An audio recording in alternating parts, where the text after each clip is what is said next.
So previous లెక్చర్లో CSS అంటే ఏంటి అండ్ సిఎస్ఎస్ని హెచ్టిఎంఎల్ ఎలిమెంట్స్కి ఎలా యాడ్ చేయాలో చూసాం. ఈ లెక్చర్లో సిఎస్ఎస్ సింటాక్స్ గురించి డిస్కస్ చేద్దాం. సో మీరు ఎక్స్టర్నల్లో సిఎస్ఎస్ యూస్ చేస్తున్నా, ఇంటర్నలీ సిఎస్ఎస్ యూస్ చేస్తున్నా ఆల్మోస్ట్ ఒకటే సింటాక్స్ ఫాలో అవుతారు. ఈవెన్ ఇన్లైన్కి కూడా సిమిలర్ సింటాక్స్ ఉంటుంది, బట్ అది కోడ్ ఎడిటర్లో డీటెయిల్గా డిస్కస్ చేద్దాం. సో ఫర్ ఇన్స్టెన్స్ నేను ఒక పారాగ్రాఫ్ ఎలిమెంట్కి టెక్స్ట్ కలర్ రెడ్ ప్రొవైడ్ చేద్దాం అనుకుంటున్నాను. సో దానికి నేను రాసే సిఎస్ఎస్ సింటాక్స్ ఇలా ఉంటుంది. సో దీంట్లో ఈచ్ పార్ట్ ఏం రిప్రజెంట్ చేస్తుందో చూద్దాం. ఫస్ట్ ఆఫ్ ఆల్ ఈ హోల్ స్ట్రక్చర్ ఏదైతే ఉందో, అంటే ఆ paragraph element colour red, characters ఇవన్నీ కలిపి ఒక రూల్ సెట్ అంటాం, or simply a rule. So ఈ రూల్ అనేది హెచ్టిఎంఎల్ ఎలిమెంట్ వెబ్ పేజ్లో ఎలా కనిపించాలి అన్నది డిక్టేట్ చేస్తుంది. సో అందుకే దాన్ని రూల్ అంటాం. దీంట్లో ఫస్ట్ పార్ట్ సెలెక్టర్. హెచ్టిఎంఎల్లో ఏ ఎలిమెంట్కి మనం ఈ ప్రాపర్టీ ఆర్ ప్రాపర్టీస్ని అప్లై చేద్దాం అనుకుంటున్నాము, ఆ ఎలిమెంట్ని టార్గెట్ చేయడానికి ఒక సెలెక్టర్ని యూజ్ చేస్తాం. ఈ కేసులో మనం ఒక పారాగ్రాఫ్కి టెక్స్ట్ కలర్ రెడ్ ప్రొవైడ్ చేద్దాం అనుకుంటున్నాం. సో దానికోసం పారాగ్రాఫ్ పి అని సెలెక్ట్ చేస్తున్నాం. ఈ కేసులో H1 అయి ఉండొచ్చు, ఆర్డర్డ్ లిస్ట్ అయి ఉండొచ్చు OL, or anchor tag A, unordered list UL, different tag names or other types of selectors కూడా యూస్ చేయొచ్చు. బట్ సెలెక్టర్స్ గురించి డీటెయిల్గా నెక్స్ట్ లెక్చర్లో డిస్కస్ చేద్దాం. బట్ ఒక రూల్లో ఫస్ట్ పార్ట్ సెలెక్టర్, అంటే ఏ హెచ్టిఎంఎల్ ఎలిమెంట్ని మనం టార్గెట్ చేస్తున్నామో ఫస్ట్ ఆ సెలెక్టర్ వస్తుంది. దాని తర్వాత ఆ సెలెక్టర్కి ఆర్ ఆ పర్టికులర్ ఎలిమెంట్కి మనం ఏం ప్రాపర్టీస్ అప్లై చేద్దాం అనుకుంటున్నామో వాటిని మనం డిక్లరేషన్స్ అంటాం. సో ఒక సింగిల్ దాన్ని డిక్లరేషన్ అంటాం, మల్టిపుల్ డిక్లరేషన్స్. ఆ డిక్లరేషన్స్ అన్నిటినీ కూడా మనం ఈ ఎలిమెంట్కి అప్లై చేయమని డిక్టేట్ చేస్తున్నట్టు. సో డిక్లరేషన్లో మళ్ళీ 2 పార్ట్స్ ఉంటాయి. First part property. సో సిఎస్ఎస్లో డిఫరెంట్ కైండ్స్ ఆఫ్ ప్రాపర్టీస్ ఉన్నాయి, like background colour, font size, margins, paddings etcetera. ఈ కోర్స్ మొత్తంలో మనం ఈ ప్రాపర్టీస్ గురించే డీటెయిల్గా డిస్కస్ చేస్తాం. బట్ ఈ ప్రాపర్టీకి మనం ఒక వాల్యూ కూడా ప్రొవైడ్ చేయాలి. ఫర్ ఇన్స్టెన్స్ ఇక్కడ కలర్కి మనం రెడ్ అనే వాల్యూ ప్రొవైడ్ చేసాం, or other values like blue, yellow, orange, ఇలా మల్టిపుల్ కలర్ వాల్యూస్ ప్రొవైడ్ చేయొచ్చు. సిమిలర్లీ బ్యాక్గ్రౌండ్ కలర్కి మనం కలర్ వాల్యూస్ ప్రొవైడ్ చేయొచ్చు. మార్జిన్స్కి మనం సర్టెన్ యూనిట్స్ని యూజ్ చేసి నంబర్స్ని ఇవ్వచ్చు. ఇలాగా ఒక ప్రాపర్టీకి ఇచ్చే వాల్యూని ఆ ప్రాపర్టీ వాల్యూ అంటాం. సో ఈ property and property value Perni మనం ఒక డిక్లరేషన్ అంటాం. సో ఈ కంప్లీట్ స్ట్రక్చర్ని ఒక సిఎస్ఎస్ రూల్, దాంట్లో మనకి ఫస్ట్ సెలెక్టర్, దెన్ డిక్లరేషన్లో మనకి 2 values, property and property value ఉంటుంది. సో ఈ డిక్లరేషన్స్ అన్నిటినీ కూడా మనం కర్లీ బ్రేసెస్లో ఎన్క్లోజ్ చేస్తాం. సో సెలెక్టర్ తర్వాత కర్లీ బ్రేసెస్ ఓపెన్ చేయాలి, అండ్ అన్ని ప్రాపర్టీస్ అయిపోయిన తర్వాత లాస్ట్లో కర్లీ బ్రేసెస్ క్లోజ్ చేయాలి. అండ్ డిక్లరేషన్ లోపల ఒక ప్రాపర్టీ అండ్ వాల్యూని సెపరేట్ చేయడానికి మనం ఒక కాలన్ యూజ్ చేస్తాం. So property colon property value. And declaration ఎండింగ్లో మనం కంపల్సరీగా ఒక సెమీకాలన్ అనేది యాడ్ చేయాలి. ఈ సెమీకాలన్ అనేది ఆ డిక్లరేషన్కి ఎండ్ అని డిక్టేట్ చేస్తుంది. ఇది యాడ్ చేయకపోతే దీనికి కంటిన్యూషన్ ఇంకా ఉంది అనుకొని మనకి ఎర్రర్ కనిపిస్తుంది. సో కంపల్సరీగా ప్రతి డిక్లరేషన్ ఎండింగ్లో మనం సెమీకాలన్ అనేది యాడ్ చేయాలి. సో ఈ కర్లీ బ్రేస్ ఓపెనింగ్ నుంచి ఎండింగ్ వరకు ఏదైతే ఉందో దాన్ని ఒక డిక్లరేషన్ బ్లాక్ అంటాం. అంటే ఈ డిక్లరేషన్ బ్లాక్లో డిఫరెంట్ డిక్లరేషన్స్ని మనం ఇస్తాం, అంటే different properties and their values. So ఈ సింటాక్స్ని మనం ఒక ఎగ్జాంపుల్ కోడ్ ఎడిటర్లో కూడా చూద్దాం. సో ఇది మనం ప్రీవియస్ లెక్చర్లో క్రియేట్ చేసిన HTML and CSS files. So first external CSSలో సింటాక్స్ ఎలా వర్క్ అవుతుందో చూద్దాం.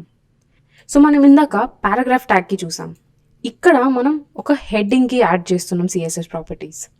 సో ఫస్ట్ H1 ట్యాగ్ ఉన్న ఎలిమెంట్స్ అన్నిటినీ టార్గెట్ చేస్తున్నాం కాబట్టి ఇక్కడ సెలెక్టర్ H1 అవుతుంది.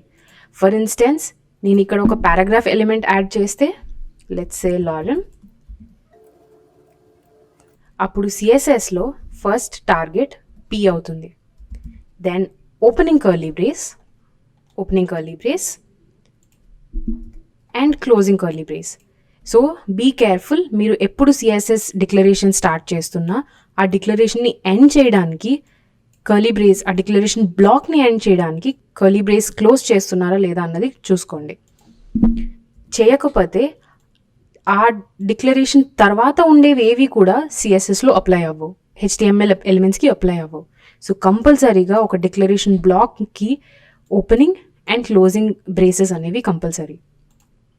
So once braces open and close చేసిన తర్వాత వాటి లోపల మనం డిక్లరేషన్స్ అన్నిటినీ కూడా ఎన్క్లోజ్ చేస్తాం. సో ఈ కేసులో కలర్ అనేది ప్రాపర్టీ. ఇంకొక ప్రాపర్టీ మనం ఇవ్వచ్చు, బ్యాక్గ్రౌండ్ కలర్. సో ఇది ప్రాపర్టీకి రిలేటెడ్ వాల్యూ ఇవ్వాలి. సో ఇక్కడ మనం బ్యాక్గ్రౌండ్ కలర్ గురించి మాట్లాడుతున్నాం. సో ఇక్కడ కాలన్ తర్వాత మనం ప్రాపర్టీ వాల్యూ కూడా కలర్ ప్రొవైడ్ చేయాలి. Like for instance let's say black. So black అనేది property value and background colour అనేది ప్రాపర్టీ. ఈ రెండింటిని సెపరేట్ చేయడానికి మనం ఒక కాలన్ యూజ్ చేస్తాం. అండ్ ఎట్ ద ఎండ్ ఒక డిక్లరేషన్ని ఎండ్ చేస్తున్నామని చెప్పడానికి ఒక సెమీ కాలన్ ప్రొవైడ్ చేస్తాం.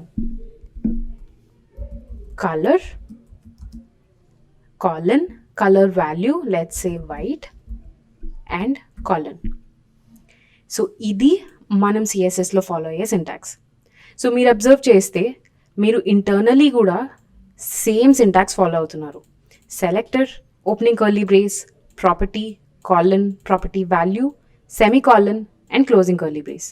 సో ఇంటర్నల్ సిఎస్ఎస్కి కూడా సిమిలర్ సింటాక్స్ ఫాలో అవుతారు. బట్ ఇన్లైన్ సిఎస్ఎస్కి లైట్గా చేంజ్ అవుతుంది.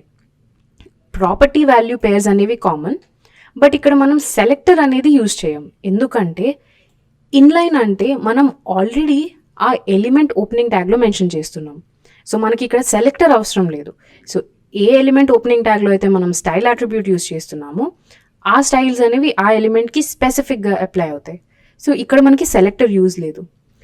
And instead of curly braces మనం కోట్స్లో వాల్యూ అసైన్ చేస్తున్నాం. సిన్స్ స్టైల్ అనేది ఇక్కడ అట్రిబ్యూట్ కాబట్టి దానికి వాల్యూ అసైన్ చేసినప్పుడు మనం డబుల్ కోట్స్ సింగిల్ కోట్స్లో అప్లై చేస్తాం. సో ఈ కేసులో డబుల్ కోట్స్లో మనం సిఎస్ఎస్ ప్రాపర్టీస్ అండ్ వాల్యూస్ని ఎన్క్లోజ్ చేస్తున్నాం. And remaining syntax same, property, colon, property value and semi colon. ఇక్కడ కూడా కంపల్సరీగా సెమీ కాలన్ ప్రొవైడ్ చేయాలి. సెమీ కాలన్ ప్రొవైడ్ చేయకపోతే మీకు ఆటోమేటిక్గా ఎర్రర్ చూపిస్తుంది, సెమీ కాలన్ ఇస్ ఎక్స్పెక్టెడ్ అని.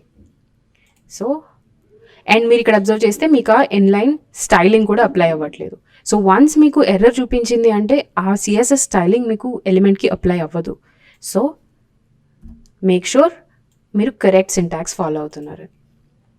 సో ఇది ఇన్లైన్ సిఎస్ఎస్ అండ్ ఇది ఇంటర్నల్ సిఎస్ఎస్ అండ్ ఇది ఎక్స్టర్నల్ సిఎస్ఎస్.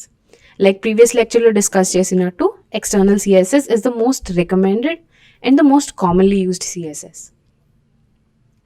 సో ఇంకొక స్మాల్ టాపిక్, మనం హెచ్టిఎంఎల్లో కమెంట్స్ యాడ్ చేసాం కదా, సిమిలర్లీ మనం సిఎస్ఎస్లో కూడా నోట్స్ ఆర్ ఎక్స్ప్లెనేషన్స్ ఆర్ ఇలా కమెంట్స్ యాడ్ చేయొచ్చు.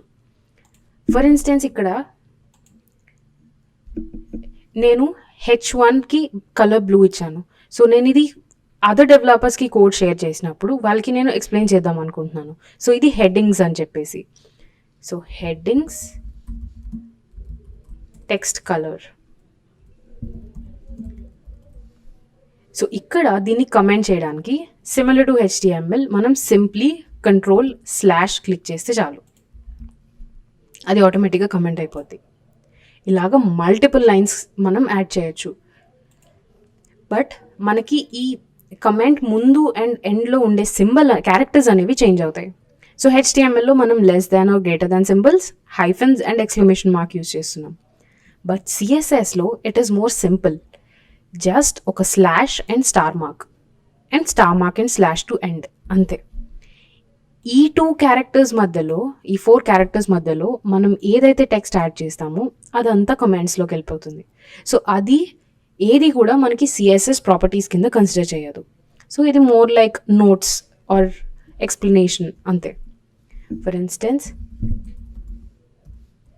Paragraph properties. సో స్టార్టింగ్లో స్లాష్ అండ్ స్టార్. సో మీరు అబ్జర్వ్ చేస్తే మీరు ఈ స్టార్ అండ్ స్లాష్తో ఎండ్ చేసినంత వరకు మొత్తం డేటా అనేది కమెంట్ అవుతుంది. సో ఆటోమేటిక్గా మనకి ఇక్కడ లారెమ్ పారాగ్రాఫ్కి సిఎస్ఎస్ స్టైలింగ్ అనేది పోయింది, ఎందుకంటే మనం కమెంట్ ఓపెన్ చేసాం, బట్ ఎక్కడ ఎండ్ చేస్తామో ఇంకా దానికి స్పెసిఫై చేయలేదు. సో ఇక్కడ ఎండ్ చేస్తే అప్పుడు మళ్ళీ సిఎస్ఎస్ ప్రాపర్టీస్ అనేవి అప్లై అవుతాయి. సో ఇవి కమెంట్స్, అండ్ ఇది ఎక్స్టర్నల్ సిఎస్ఎస్ సింటాక్స్, ఇది internal CSS syntax. So internal CSS మనం స్టైల్ ఎలిమెంట్ లోపల రాస్తాం, అది కూడా HTML హెడ్ ఎలిమెంట్లో. అండ్ ఇన్లైన్ సిఎస్ఎస్ అంటే ఓపెనింగ్ ట్యాగ్, ఆ పర్టికులర్ ఎలిమెంట్ ఓపెనింగ్ ట్యాగ్లో స్టైల్ అట్రిబ్యూట్ యూజ్ చేసి దానికి వాల్యూ అసైన్ చేసినప్పుడు సిఎస్ఎస్ ప్రాపర్టీస్ని యాడ్ చేస్తాం. సో ఇది different types of CSS syntax and comments. So మనం ఇక్కడ డిస్కస్ చేసాం, ఫస్ట్ అసలు ఒక HTML ఎలిమెంట్కి ప్రాపర్టీస్ని అప్లై చేయాలి అంటే దాన్ని టార్గెట్ చేయడానికి మనం ఒక సెలెక్టర్ని యూజ్ చేసుకోవాలి అని. సో ఈ కేసులో H1 అని చెప్పాం, ఇక్కడ పారాగ్రాఫ్ అని చెప్పాం. సో ఇలాగ మనకి డిఫరెంట్ టైప్స్ ఆఫ్ సెలెక్టర్స్ ఉన్నాయి, అవి ఏంటో నెక్స్ట్ లెక్చర్లో డిస్కస్ చేద్దాం.